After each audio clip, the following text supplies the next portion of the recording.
नमस्कार, मैं श्री आशुतोष मिश्रा आप समस्त जम्मू वासियों को एवं देशवासियों को हिंदी पखवाड़े पर शुभकामनाएं देता हूं। जैसा कि आप सब जानते होंगे, सितंबर महीने की 1 तारीख से लेकर के 14 सितंबर तक सभी सरकारी कार्यालय, राज्य सरकार की कार्यालय एवं सरकारी उपक्रम एवं अन्य संस्थाएं वहां पर हिंदी पखवाड़े की आयोजन किया जाता है।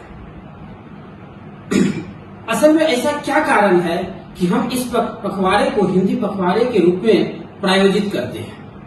इसके पीछे का कारण यह है कि सन 1949 में 14 सितंबर को ही हिंदी को राजभाषा के रूप में स्वीकार किया गया था। उसी दिन हमारी संविधान सभा ने इस भाषा को, हिंदी भाषा की लोकप्रियता को देखते हुए इसे राजभाषा के रूप में अंगीकृत करने का प्रस्ताव किया था। उसके बाद से यह भाषा सतत राजकीय कार्यालयों में अधिकाधिक प्रयोग किया जाए, इसलिए इसको राजकीय भाषा घोषित किया गया। मित्रों, जैसा कि इस भाषा को अधिक से अधिक प्रचार प्रसार करने के लिए और अंग्रेजी भाषाओं को कम से कम प्रयोग करने के लिए राजभाषा अधिनियम 1963 लाया गया। इस अधिनियम में कुल 9 नियम दिए गए हैं। 9 धाराओं के अंतर्गत, जिसमें से सबसे महत्वपूर्ण मुख्य धारा जो है 3 वाक्यांश 3, यह धारा सभी सरकारी कार्यालयों, राज्य सरकार के कार्यालयों, सरकारी उपक्रमों के कार्यालयों, इन कार्यालयों को बाध्य करता है कि वो अपने सरकारी आदेश या सामान्य आदेश हैं, परिपत्र हैं या किसी प्रकार का ऐसा प्रकाशन करते हैं जो जन संवाद का माध्यम बनता है या जन संवाद समुदाय तक उसे पहुंचाना है, तो वो द्विभाषी होनी चाहिए। तो राज्य भाषा अधिनियम 1963 की धारा 3(3) जो सभी सरकारी कार्यालयों, अर्ध सरकारी कार्यालयों को उसके द्वारा निर्गत, चाहे वो अधिसूचना हो या फिर परिपत्र हो या विभागीय आदेश हो या कोई भी सामान्य आदेश हो, वो द्विभाषी होनी चाहिए। हिंदी के साथ साथ वो किसी अन्य भाषा, चाहे वो क्षेत्रीय भाषा हो या अंग्रेजी हो, लेकिन वो हिंदी में अवश्य ही लिखी जानी चाहिए। इतना ही नहीं, इसके अतिरिक्त भारत सरकार ने हिंदी को ज्यादा से ज्यादा प्रचार प्रसार करने के लिए कई सारी समितियां भी गठित किया गया है। जैसे इसमें से है हिंदी सलाहकार समिति।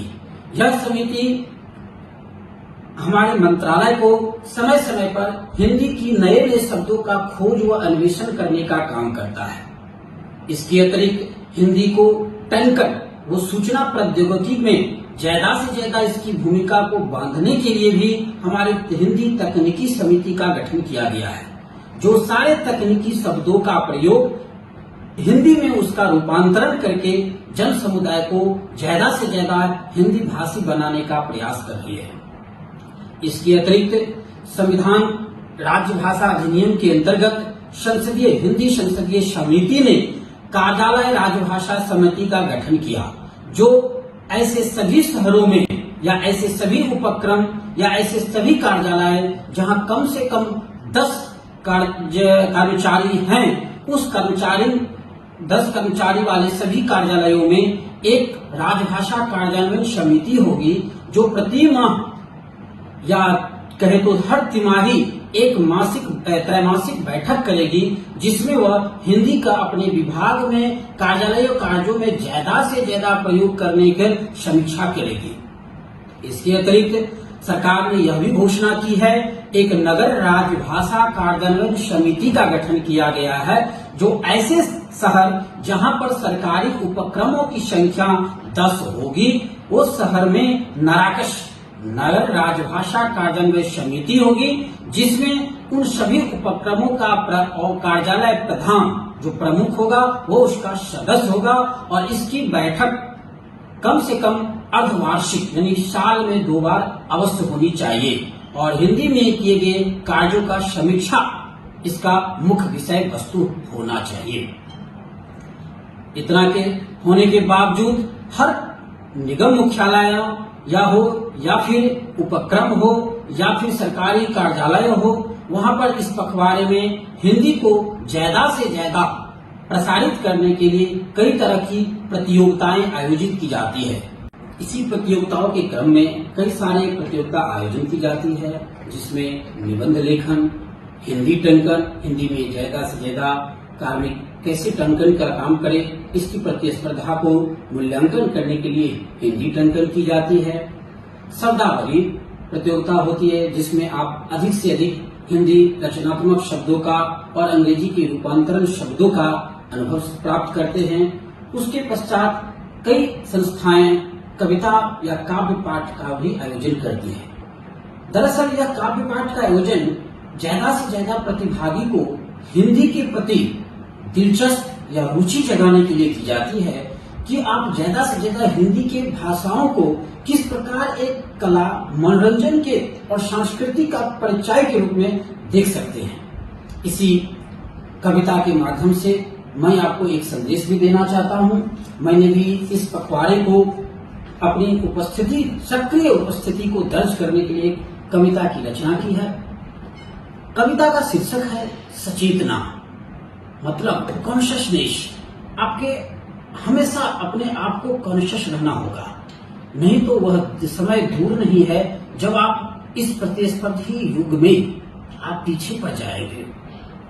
इस कविता की पृष्ठभूमि में मैं यही कहना चाहूंगा कि कई सारे जो सरकारी सेवक हैं, सरकारी कार्मिक हैं, वह हमेशा यह सोचते हैं कि मुझे नौकरी मिल गई तो मेरा भविष्य सुरक्षित हो गया, मुझे अब कोई चिंता नहीं है अपने भविष्य की। यह उनका सोचना बिल्कुल ही गलत है।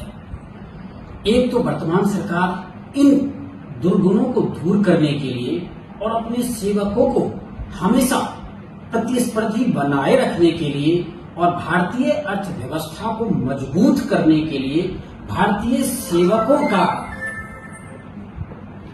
सदैव तत्पर रहना और क्रियाशील रहना और अप टू डेट, या जिसको बोले अद्यतन रहना बहुत ही आवश्यक है। इसी को मैं थोड़ी अपनी काव्य भाषा में रचना है जो मैं आप सभी को सुनाने प्रस्तुत करने जा रहा हूं। ध्यान से दीजिएगा। आज पुरुष घबरा रहा, बेरोजगारी का भय नित्य सता रहा, किंग कर्तव्य विमूढ़ दिख रहा, क्या करे वो सोच रहा। माथे पर चिंता की लकीरें उभर पड़ा, मन व्यथित हो कांप उठा, रास्ते का पग भूल गया, ना जाने किस अतीत में खो गया। यौवनता के शिखर मोड़ पर जब ज्ञान उन्नत हुआ फिरता था, कई परीक्षाएं उत्तीर्ण होता, पर नियुक्तियां छोड़ा करता था।